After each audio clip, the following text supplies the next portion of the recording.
Bom dia, Jânio. Bom dia, Mariana. Bom dia a todos. E então...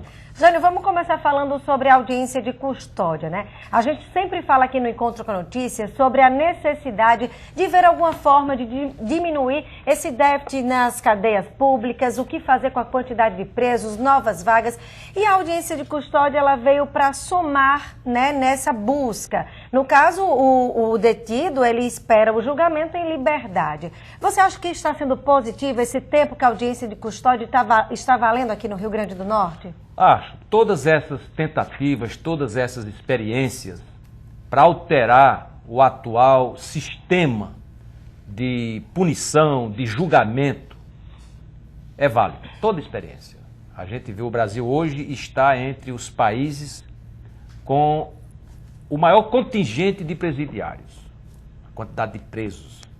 E mesmo assim, na maioria dos estados, o sistema prisional está insuficiente para colocar esses presos em punição nos presídios. Aqui no Rio Grande do Norte não é diferente.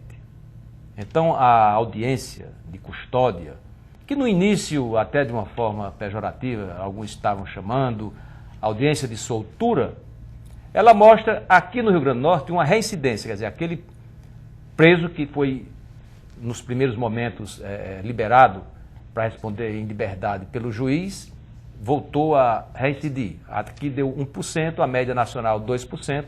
Então, no Rio Grande do Norte, está mostrando um êxito maior do que em outros estados. Antes, o preso ficava vários dias no sistema prisional, numa delegacia, mandava o processo para o juiz, faltava um documento, demorava alguns dias. Agora, nas primeiras horas, dá para se evitar que fique na cadeia, fique na prisão alguém que pode responder em liberdade, que não tenha uma periculosidade tão grande que justifique a sua prisão.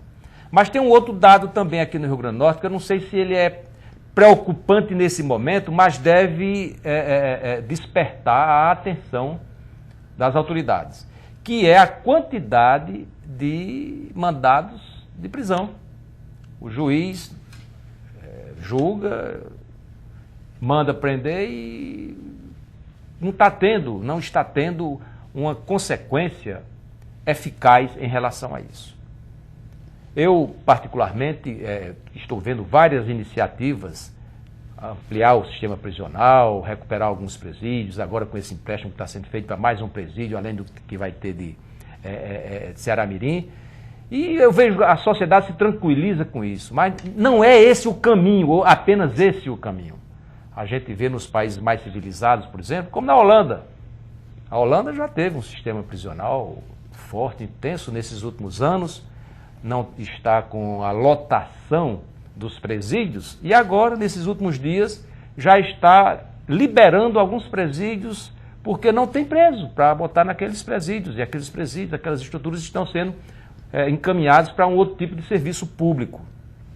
Claro, é uma sociedade bastante avançada, mas aqui no Brasil a gente, se começar a cobrar, além dessas providências, dessas experiências pontuais, como a audiência de custódia, o acompanhamento, como é que está o dia a dia no presídio, para ver os direitos dos presos, tirar do presídio aquele preso que já cumpriu a pena, todas essas medidas são boas, mas não apenas no sistema.